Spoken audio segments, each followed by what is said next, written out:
Okay, hey, and good evening, everybody. This is the last Sunday night webinar of 2017. It is December 17th, and it is Web 117. So we have a whole bunch of 17s here. Interesting. But anyhow, we're glad you're here, and we hope to amuse you or amaze you for the next hour. And anything before we start, Raj? Well, just to introduce ourselves Oh, I'm for a Gene. Yeah, couple people. Yes, you're Gene, and I'm Roger Carroll, as you can see from yes. our little QR Yeah, codes on the screen. yeah. I'm sorry. I should have. Yes, of course. And yeah, I see many regulars, and if we have some people who are joining us for, you know, either the first or whatever time, we're glad you're here. Hope you'll enjoy. Anyhow, let me end this, minimize this, minimize this. Yeah, see, that's the problem trying to get ready. Ladies and gentlemen, tonight, one of the things that I sent out, well, I usually send out a little email about the webinar, what's going to be on it during the week. I had mentioned video notebook kind of thing. And what I was referring to is the fact that uh, you can use your PowerPoint to kind of collect your videos, the videos that you use in class. Some people, have a list of them, or somehow or another have many of them that they use from year to year or whatever, and that that you want them at hand. And PowerPoint provides a really easy way, a really simple way for doing this, and it also has another nice little convenience is in that uh, when you do view these videos on PowerPoint, all the extraneous things surrounding, like YouTube, are gone. You don't see them anymore. So with that, I just take 5 or 10 minutes to show you this, and I think you'll probably say, I can do that. But it's a good idea. Anyhow, I just created a notebook. You start a new one. And one thing I did at the bottom, I wasn't sure how many slides I would need, so I put on a bunch of slides. And you know what? I found out that the easiest way to create slides, I know they have insert slide or new slide up here after you create the first one, but if you just starting your show off, what you can do is and you get the first blank slide ready, and you say, I'm going to need some of these. Why not just go down here, do a copy right there, and then, you know what, Control V is paste, right? And then just start tapping Control V and make all the slides you want. That way you'll have them all ready to go when you need them. Obviously, I have a lot more than I need, but yeah, it's just a real quick way of when you start your slideshow, creating a number of slides, and that way you don't have to keep going up and add new slide, new slide, new slide. And you can, of course, move these around. For example, if I wanted to move one around, you can just do that. Okay. Hey, hi, Charles. How are you doing? Uh, he's a Dickens of a guy. Anyhow, no more of those, Raj. Please, Okay. I'm going to mute it. Yeah, you're going to mute it. I'm sorry. Hey, anyhow, as you can see, now I wanted to show you something here. You'll notice as I kind of on the left here, as I go down, that some of them seem to have pictures or images, and some of them are black. Okay. Now, actually, that depends on how you insert the video in the slide. And it's pretty simple to do this. Let me just grab a blank slide. Okay, you want to put a video on here. You say, hey, I have some of my videos that I like. You go to YouTube. I've gone to, by the way, we've talked last week about channels. The channels, and I have, a large number of channels that I kind of follow and so forth over, down through my let's see if I can move them down here. You have to use this little guy. Oh yeah, see, I've got a few here that I follow. Anyhow, okay. And the numbers on the, if you can see these little numbers here, these are new ones that I haven't seen yet, okay? And some of them I'll go through, and some of them I probably won't. But anyhow, I went to this site called Crash Course, or this channel called Crash Course. Crash Course is a cool channel. This it's highly rated, and you can see that there are over almost 7 million subscribers to this channel. So if you haven't been there, this might be a place for you to take a look, because what this person does, and they have different areas, and the first area is computer science, film, sociology, world studies. But then when you get down lower, there's world history, biology, ecology, literature, and there's actually show more. Okay, there are more if you click on them. But anyhow, enough of that. I'm just going to click on the literature one. Excuse me, I've got to, okay, thank you, I got to kill that. All right, over on my right-hand side here now, I have a list of some of the 36 crash courses videos that you can watch. Some of them are actually very good. And okay, let's see, we want to do, I'm sorry. My mouse is doing silly things again. The Adventures of Huckleberry Finn. Who does that these days? All right, so if I click this. Hi, I'm John Green. This is Crash Course Literature, and today we're on a raft floating down the Great American. That's him, and he's introducing it, and it's 12 minutes and 23 seconds long. Now, if I were to take this into class and show, just pop it up on my smart board, you'd have all this stuff around it. Yeah, you could push the little button here, full screen, and that might work. But, I'm going to show you, first of all, a little bit better way, and also a way that you can save it so that if you want to have it next year, you don't go, oh, what was that course or video, and where was it? Okay, there are actually two ways of doing it in PowerPoint. The first is if you right-click on the video, notice it says copy embed code. Okay, copy the embed code. Now I'm going to go back to my PowerPoint. Here's my blank slide. And if you go to Insert, and I have my things in the way here, I got to move. You'll notice over on the right-hand side, it may be a little bit different on your computer depending on your update. But hit Insert, Video, and when that opens, Online Video. It takes a few seconds for that to pop up. Oh, it did it pretty quickly. Now, you can either put them in from if you've saved them on your OneDrive or your computer or wherever, you can then load them from there, but we haven't downloaded them. You can search YouTube for them, or notice the bottom one says paste embed code here. I'm just going to hit Control V because that was the code, and I'm going to hit, now there's a little arrow there, and I'll just hit Insert. And with a little luck, it'll take a while sometime because there it is.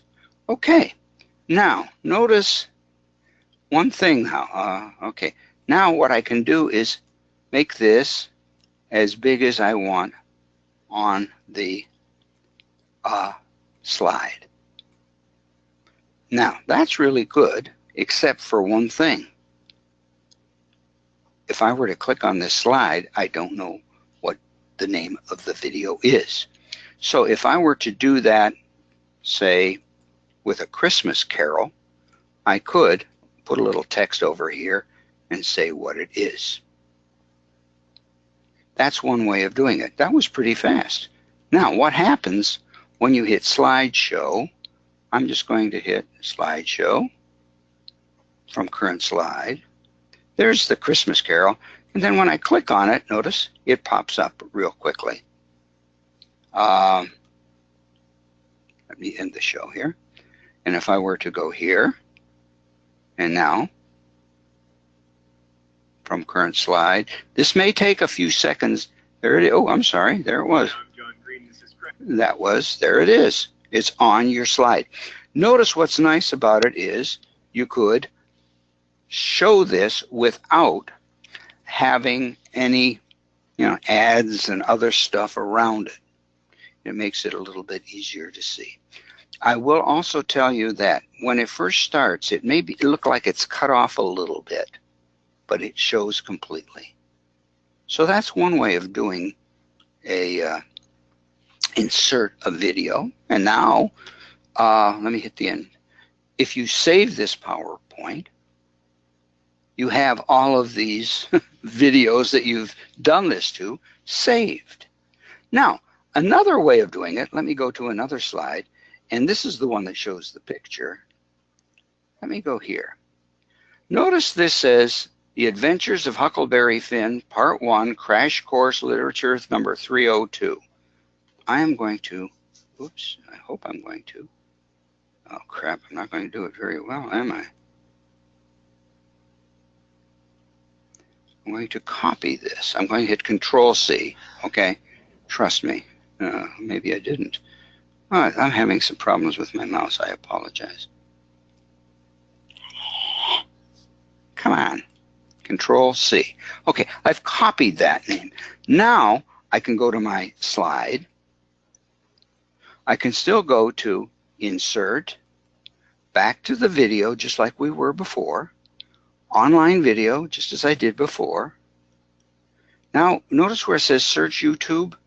I'm going to click on that, and I'm going to paste that course in. Now, it will show me a whole bunch of them. Then, if I'm not sure which one it is, I can highlight it, and there it will give me the name. And this is the one that I really want. So I'm just going to click on that to select it and hit Insert Selected. There it is. This way, when I did it this way, you'll notice that I do get, over here on the left end here, you'll see that the difference between the two is I do get the picture or whatever, and it might be a little bit easier for me to remember what that particular video is.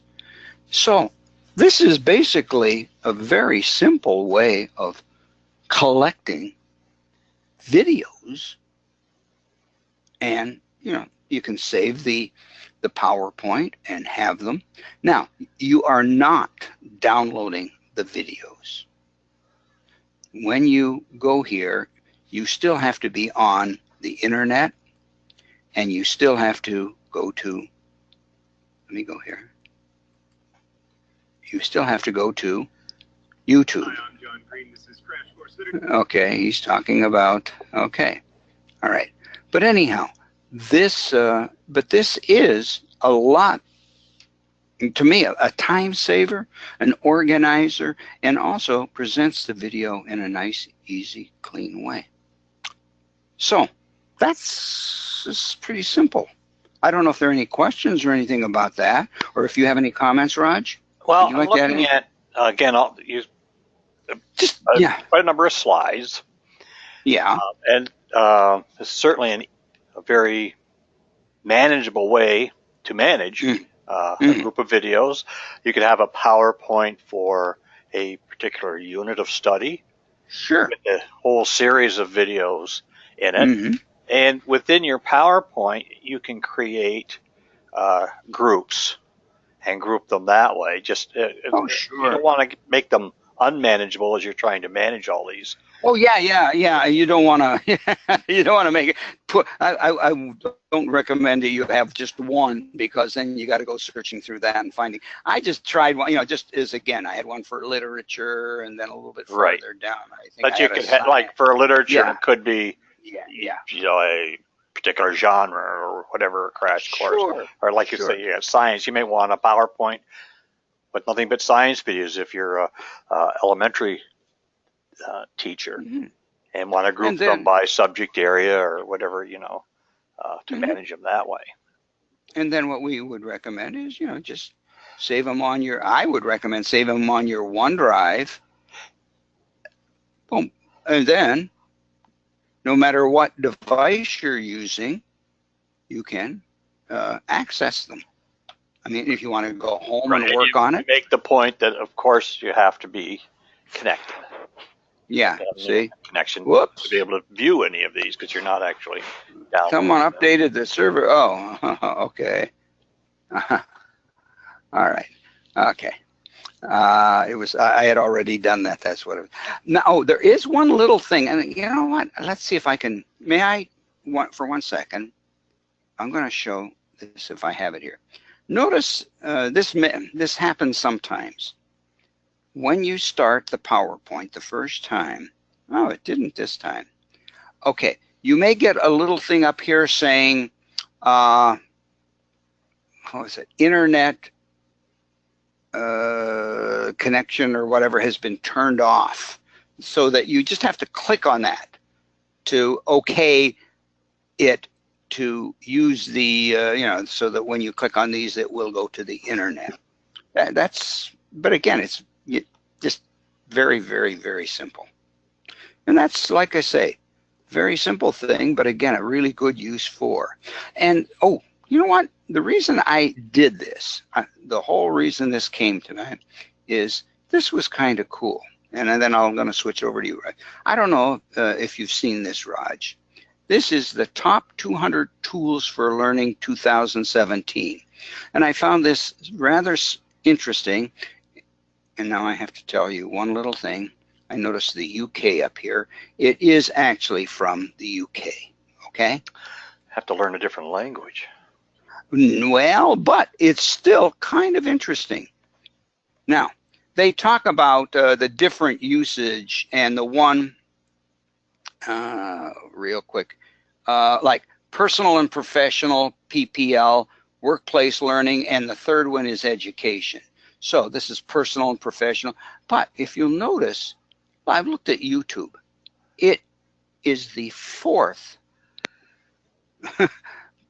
most popular tool in for use in education. And I thought, oh, that's pretty good. And then I went down, kept going down, and look, PowerPoint is the third one. So, I mean, you're using two tools that are very, very, very, very useful. And, just, I don't want to go too far, with this, but I noticed that the first one is Google Docs Drive, and actually our version of that, the one that the board uses, is just Office 365. So these are tools that are very popular, very much used, and that we really need to become familiar with and use. And Google searches, of course, in there too. Anyhow, and with that, Raj, by the way, lastly, this, if you want to take a look at this farther, you're interested in this particular site, it is on the on my Flipboard for December, and we'll talk about that later. And with that, Raj, shall I share with you the screen? Let's see if I'm ready to go. Yeah. Are you ready? Okay.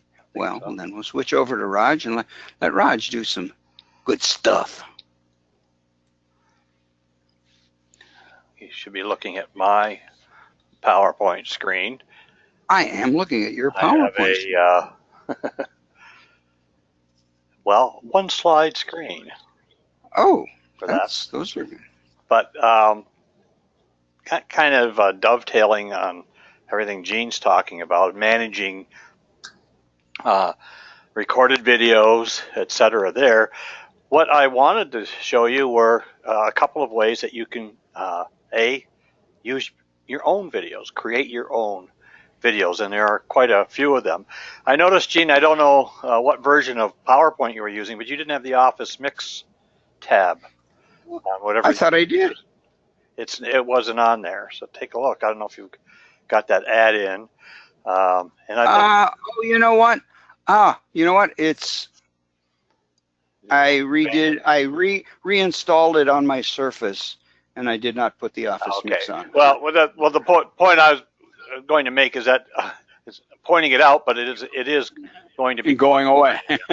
Yeah, but no, I'm surprised that a it lot of wasn't the there. Yeah. features of Office Mix, and we've been talking about Office Mix for a good year now, are going to be incorporated into various other components of PowerPoint. A new tab that you're going to get, and I didn't see it on yours either, Gene, was the recording tab, where you can use, you can do some screen recording,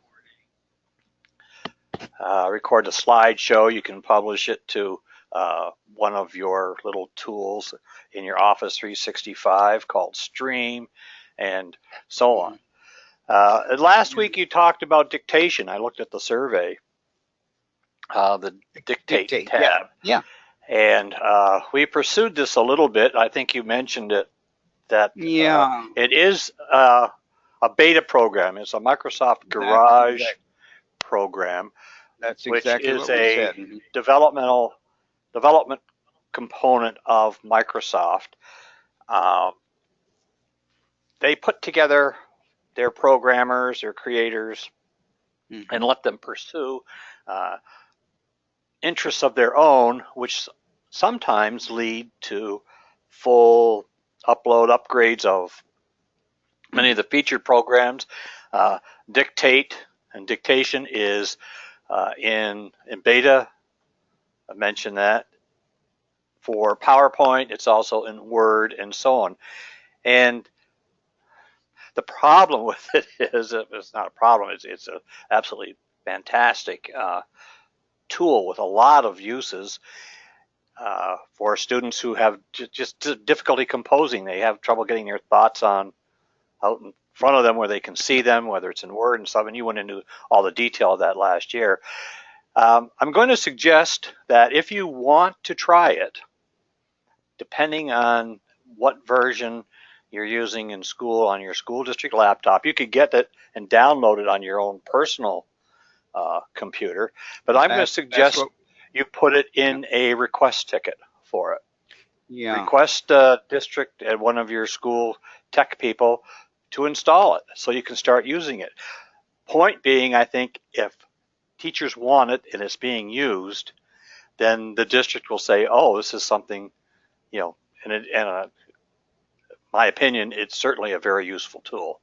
Yes, and it has some great potential, is to put in a ticket and get it downloaded. Don't get blocked.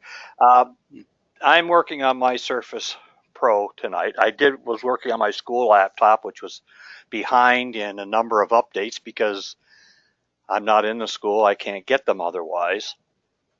So and they're having some difficulty with the servers and so on, getting these updates out to people. But I think if they start to see some requests for some of these tools, that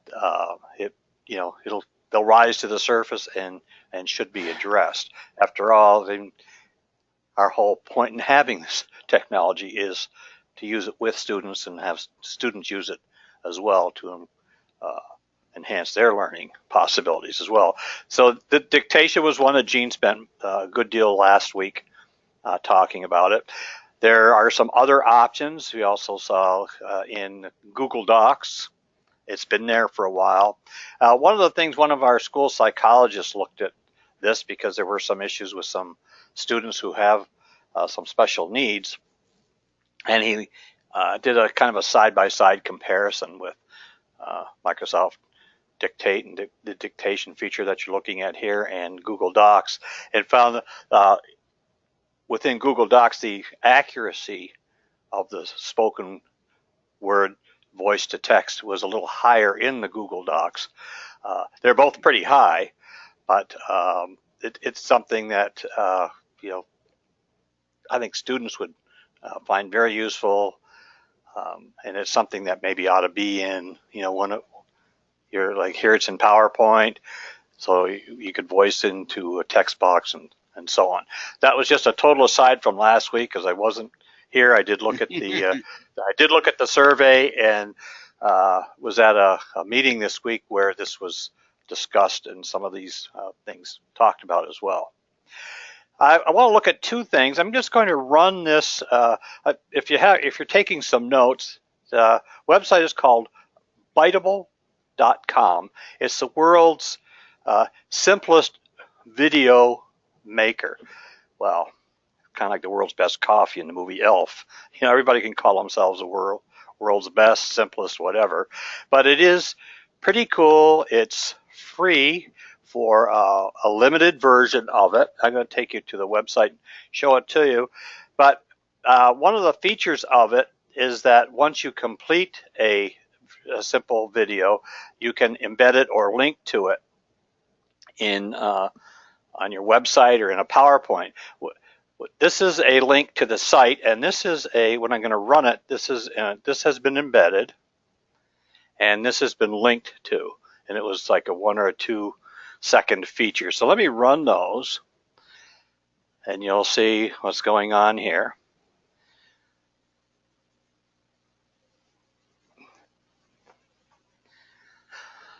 Okay. So, and this is kind of what was going on when Gene was talking a little bit about why it was blank and so on, because this is from a YouTube tutorial. So I'm going to click this. You won't hear much, but you'll get some idea of, let's say, the quality of the video that you can produce very simply. You can create it and use it to introduce a topic or something that you're working on with your class.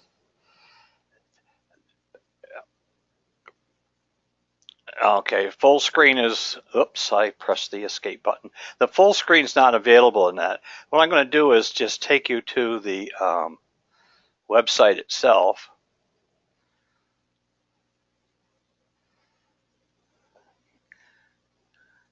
There we go.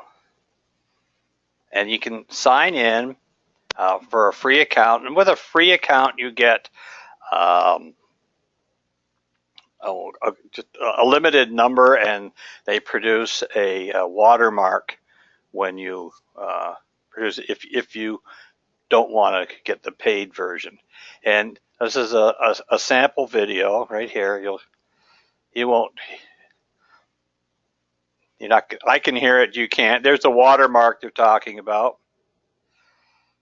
But it produces all this animation as part of the video itself.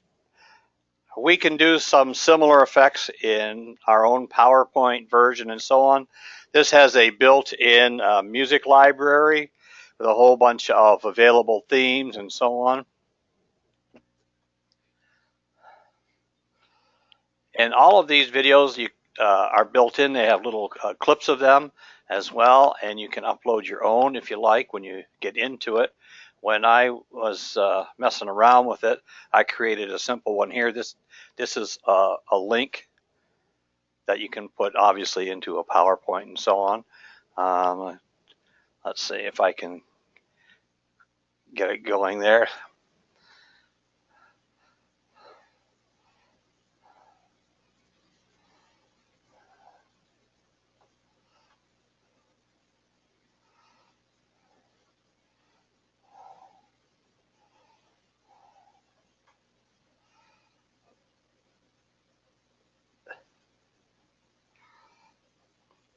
Okay, and I'd say I built that in with a link.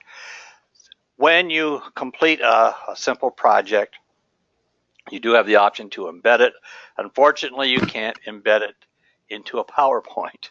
You can embed it on a web page, but you can't embed it into a PowerPoint. I was able to embed over here because it was actually a YouTube demonstration of the program itself. But it's called Biteable.com.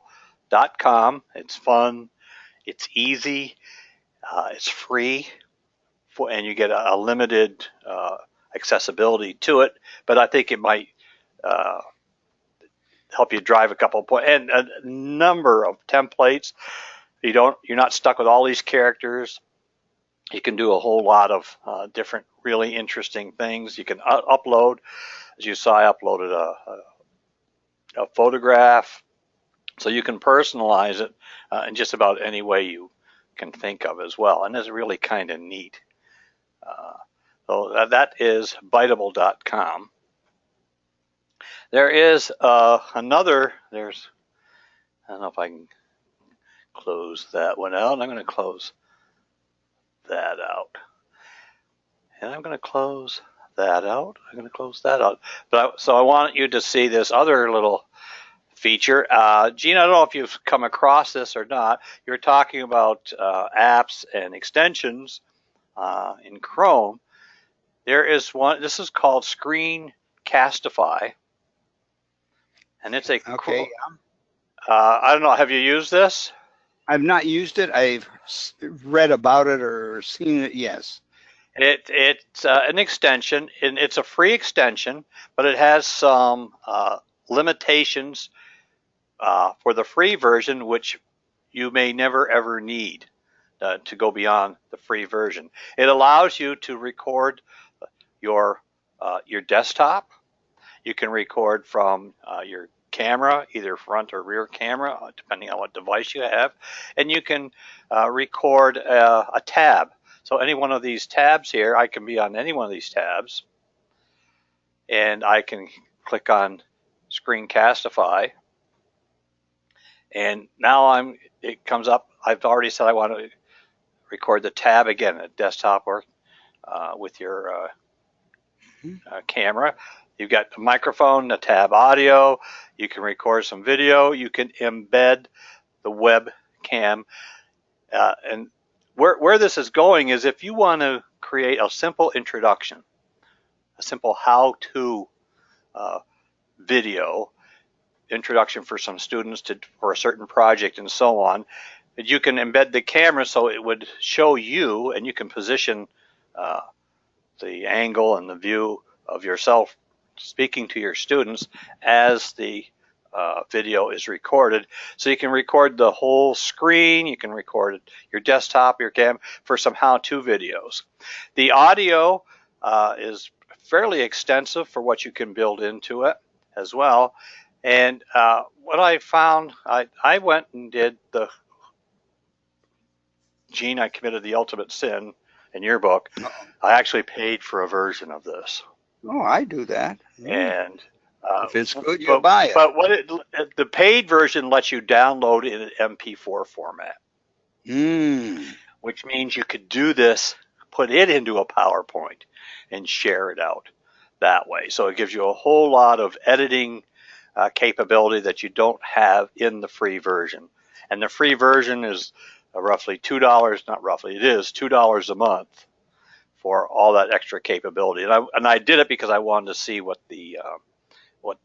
how clean and easy to use the editing tools are and so on. So for creating some simple videos, if you're thinking about flipping your classroom, or you're thinking about flipping a lesson within the classroom, or doing some you could do this and explain the homework assignment, put it on your web page, and let it could be paused, it could be in your voice with a little more authority, perhaps with an assignment or a little more explanation. And it's easier to say it sometimes and to try to put it into a downloadable document or a Word or a PDF and so on. But this is a really useful tool. But again, it starts off, I'll go into the App Store,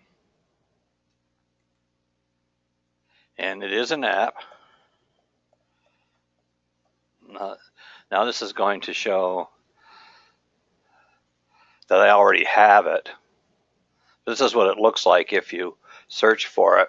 And then since I already have it, I don't have the option to add it to Chrome. It will say add it to Chrome here. And again, you get a fully functional version except for some editing pieces and length and so on, but you can't convert it to an MP4, it's really a pretty, I think, useful tool. We noticed back in PowerPoint, of course, we're going to be able to do some screen recording in PowerPoint. You can do some of those things built right within this as well, but it's not quite as clean because you have to convert it and do some other things with it as well. But you do have that capability too, as well as in the Office mix. You can insert a video, do slide recording, and do some things in there. But this is a nice little add-on to your Chrome. It looks like a little blank piece of film that would be up here in your where you manage your extensions and so on for Screencastify. So another option for creating your own videos. I'm not sure what happens in say the classroom on students if they're using Chrome, if they have the same access to it. But again, if they're doing a project where they're going to explain something, you can use any of that screen recording, or if it's in PowerPoint, a slide recording, and so on. And that's a pretty interesting tool. Again, it makes explanations very quick, very easy. You can do 5-second videos, throw them out there. You can put them, start off a class with it, or if you're working with centers, it could be in a center on your class web page if you want to do so that way. And you can link to it or embed them as well. So that's been hanging around for a while. Gene, I wanted to talk about two things. I'm glad Marcus is here tonight. I'm going to go back to my web page. And I'm going to go, you mentioned Flipboard. I'm going to go right to it. Let's see. Go into my Flipboards, and then this is the one I've been adding to.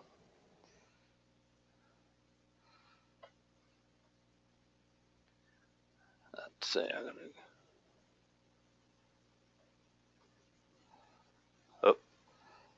it's coming up. I want to go into. There it is. This is the article, and you may have seen it's a week or two old. Mm-hmm. Well, just about a week. Anyway, for free technology for teachers. But I don't know if you saw this particular entry, but some really interesting things for anybody teaching social studies, anybody teaching geography, if you're a 10th grade teacher with global studies.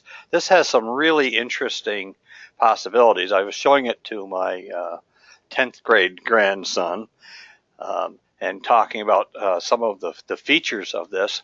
And let me see if I'm going to show a couple of things, but they're all out of this article, and it's in my current Flipboard, which is on my web page. If you take that first one, it's just called Just Tech, and it's one of the more recent articles I put in there.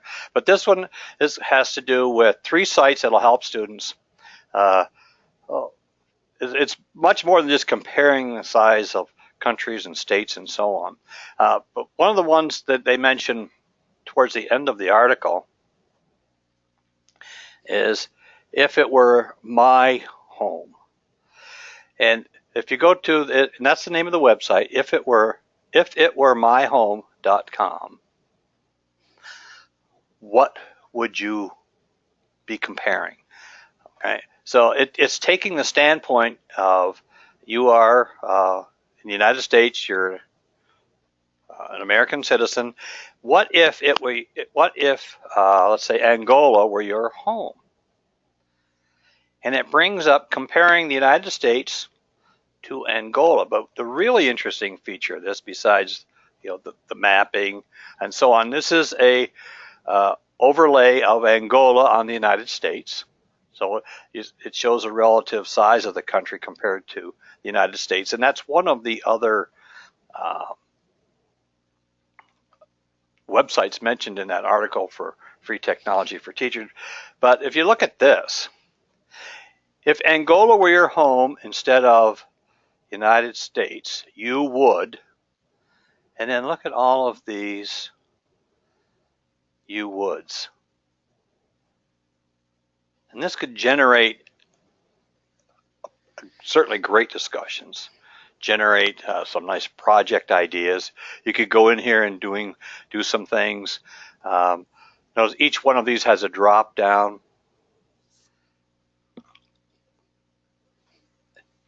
You'd be making 88 7% less money. And here's the rationale for that. But for any study, around the world, I just thought it was a kind of an ingenious way to look at some things. And then you can go to, Angola. You can pick a country here, or what I liked the visual was this kind of like a word cloud of all the other countries in the world that you can use to compare to the United States, and they're all spread out through this little graphic here alphabetically. So you can pick one. A student, any number of students or group of students, etc., could do a country by country comparison. And you can choose, say obviously our perspective is going from here to anywhere else in the world, but you can compare two countries, etc. So again, if it were myhome.com, there's a related site. I think I'm going to get back to the article. This is called, this is one of the three sites. It's the true size of. And what you do is you drag and drop countries around the map to show the true size of a country in relation to the other nations in the world. Here is the United States.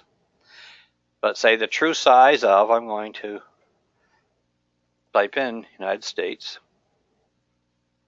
the contiguous 48 states, and then you can drag it, and it uses, notice it's, this might be a good discussion, the Mercator, I think it's called, version of the map of the world, and you can move it around. Notice how it changes because of the rotation of the Earth, relative size of the United States in comparison to Europe, Africa, you can go over to Asia, and so on.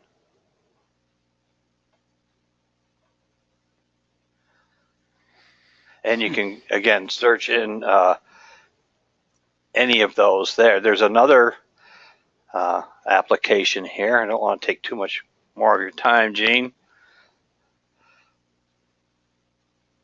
Overlay maps is another. That's similar to comparing the sizes. But on this website, and it's just called Overlap Maps. Overlap Maps. You pick a country here. Let's take Austria.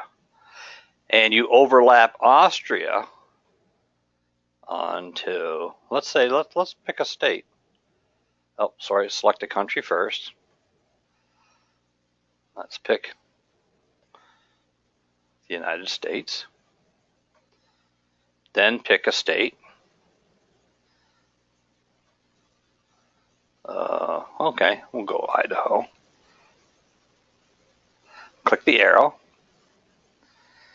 And then over here, there is Austria. How does Austria compare in size of anywhere else on the United States, any of the states and so on? It came up in Idaho, but you can maneuver it back there. Interestingly enough, you can also do rivers and lakes and overlay them to get some appreciation for the relative geography of these different parts of the world. What I did not do is I thought this was kind of interesting given all the news the last several weeks, is select a wildfire and overlay it to Idaho. There's a relative size of a wildfire, and we know that they're going on. That's the only select option here, so it hasn't been updated with, unfortunately, with what's going on the West Coast. But you get an idea of the actual size of some of these burns that are going on relative to state and so on. And notice you can print these out and so on. There's the first time I've come across some of these websites, but these are all for everything I did was with any of these map features are all free. They're all web resources, and Eric Byrne, one of our main bloggers who gives us lots of resources to use and compare. This kind of side-by-side overlap, overlay, and so on may help students get a little better appreciation for a point of discussion that's going on with a point in geography or history and social studies and so on. Anything, Gene? Well, no, I was just thinking that, boy, it's kind of interesting. I wish you would have had that last week. No, last week we were talking for some time about National Geographic has a site where you can, first of all, download some free maps, and then you can do, get online and work with maps and so forth and so on too. And this would have worked in very, very well with it. So, so those are two great things for people who social teachers and so forth. As I was saying last week, I am becoming more and more ignorant of maps and countries, where they are, and again, their size, relative size, so forth and so on. This is very useful. It really is. So, we used to have the old spelling bees. Oh, yes. And all what entailed that. I remember coordinating those many, many years ago. Two of my grandsons go to school up in Williamsville, and they just had a geography bee. Ah, very good. And it went on for like 2 hours, trying to knock kids out with their knowledge of geography, capitals, etc. Really? They didn't have to spell any of the countries, which fortunately, but that would have got it was just absolutely fascinating. The information that these kids had, they didn't have any resources. It was just, they prepared for it, but would go up there and be rattling off nations and capitals and all kinds of things. It wasn't just the capital of a state. It was, the world and all kinds of things. It was pretty impressive. And I think that's one of the, one of the things that we kind of, we don't emphasize enough, or we kind of take for granted. I know I've fallen apart with this. I can look it up in my phone in 2 seconds. I don't have to. Yeah. But these kids were rattling these things off, and they have this information already stored, so to speak. So. Yeah. And that's kind of what I had here, Gene, for tonight. I can throw it back in your direction. So we've got a few things here. We were talking about, while it comes back. Okay, you should be getting it any second now. Okay, yeah. While it comes back, we were talking about last week and this week, about some things that maybe you can do over the holidays or constantly. Last week we talked about and got some reaction to a podcast, Cool Cat Teacher, and if you haven't, if you're not familiar with that, do recommend you go there. I didn't put any new ones from Cool Cat tonight, but the lady has created a site where I think there are more than 200 podcasts of, they're up to 10, 12 minutes long, and dealing with all sorts of classroom topics and so forth. You can, again, get them from the iTunes store. And, but since there was some interest, I thought that I'd show you another tonight. We've mentioned it before, but this is another great either web page, or you can subscribe to it on iTunes. Look, how I use TED Talks to engage students. Okay. Creative ways to get children out of their shells. and you can either, whoops, I'm sorry, my mouse does not like this. I'm going to, okay, you can either play the episode, as you see here. You can subscribe to it on iTunes, and if like clicked on this, I think what happens is you will find a whole list of topics that they're doing here. These BAM radio, and some really great things there. Let me go back if I could, because if I can get back to BAM. Okay, good. Because now where was it? For some reason, I went up to educators, yes, and clicked on it, and there is a whole list of podcasts and things that you can tie into. Very easy way that you can build up your professional development a little bit and get some really good information. And like I said, you can be maybe doing something else and kind of listening to this. I know, Raj, I think you used to say that you listened to these while you were out walking, right? Oh, yeah. Yep. Or jogging or running. Before no, but walking, yeah. But again, education. Sitting on a bench watching people jog by, yes. Yeah, look, I think there's things for ed tech. If you're interested in ed tech, there's some. But I mean, these are all kinds of things. And most of these are also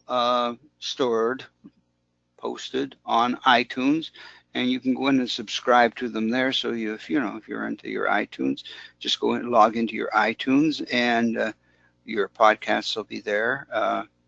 You might have a phone that or a pad that has the podcast app on it, and you can do it with that too.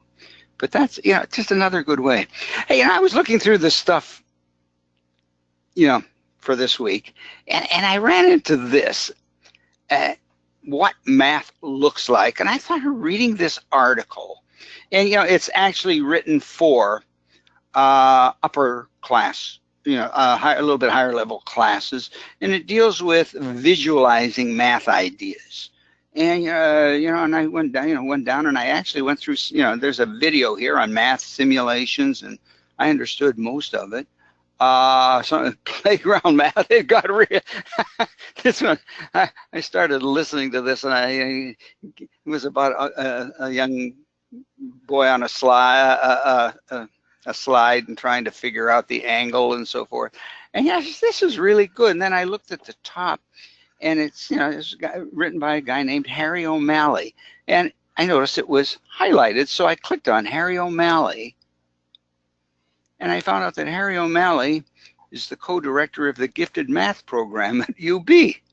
And I thought, geez, this is kind of cool. I did a little search for him. He's got some really good stuff out there. But, very interesting article up front. But then, like I say, I found out a whole bunch more about him. So if you're a math, kind of a secondary math teacher, you might want to take a look at that. I thought that was really a kind of a cool thing, So, hey, I just want to remind you that, before we leave you for the year, that we do keep updating certain flipboards and so forth. And if you have a few moments, do recommend. We've noticed that in preparation for the switchover, some of our images are gone from our pictures and so forth, so don't worry about that. But this is the informal professional development ideas for the classroom. And we just, I noticed Raj this week added a few. I get a little, I hope it's going there. Okay, there it is. I get a little announcement anytime you're working on that, Raj. Do you get when I add them on? Add them? I may. Yeah. Yeah. Yeah, but I mean, now this was an interesting. Our gifted students now an underserved population. That was a kind of an interesting article. The secret to being a better teacher: find your tribe. I like that one. This one made me feel better. When robots come for our jobs, they'll spare the teachers. Okay, this is the one you just put up. Yeah, I got a little text or a little message on my pad saying that you were putting that up. But there are a lot of great little things here. Again, seating in the classroom. Really good article on seating in the classroom. Just added in. Here's a great. This is a great. You discussed this a couple of weeks ago. Is it called SAMR? SAMR, yes. I don't know. Yeah, and really well. It's got an infographic there that explains it and shows how to do it. But again, Larry Filazzo has, oh my God, he collects everything in the world, but he has some really good resources on classroom management. And if you go there, really good, really, so you might want to take a look. Here's was an interesting article I would like to mention. Can students learn entirely on their own? That's kind of an interesting, and it doesn't mean with computers or anything else. Take a look at some of those articles. You might find something that that you're interested in. Hey, and also, my Sunday night or my webinar, I have one for November and December. I think I'm going to combine them all the way Raj does. But there were a couple that I really would like to have shown you. This one, 6 interactive tools to trial for your class. Maybe I got to show this next year, Raj. This was really good. They're all from Read, Write, Think. How to make persuasion maps. It leads students into writing, like the persuasion map and so forth and so on. Really great tools where the kids are actively working with, and manipulating their knowledge and so forth. Really, really great. There's some other good things here I wish I would have had a chance to talk about tonight, but we didn't. So, well, why don't you take a look? The one article also, I'm going to also post this in the other one. Words that show students that you care. 3 little words. Really a good article. So, and with that, I think we're running out of time, Raj. So I think we're going to have to sum it all up. Tell people that in an hour or so, you will be getting an email sent to the email address that you put on when you registered. Most of you probably used the school address, but if you didn't, that's okay too. We would like you to open that email, and inside just respond real quickly to the survey inside. It should take all of a minute or two, but it helps us out a great deal. And with that, I would like to wish everybody a really great happy holidays, Merry Christmas, Happy New Year. And Raj, anything that you would like to Well, I'd like to echo that and tell everybody, we'll be off for the next 2 Sundays. Yeah. Christmas Eve and New Year's Eve. And we'll see everybody again, we hope, on January the 7th. Yeah, January 7th. Yeah, we'll be here with a little bit of good luck. And we hope you'll all be with us too. So thank you very much. Have a great week and a great holiday, everybody. Yes. And with that, Merry we'll Christmas, say good night, everyone. Good night. Good night, all.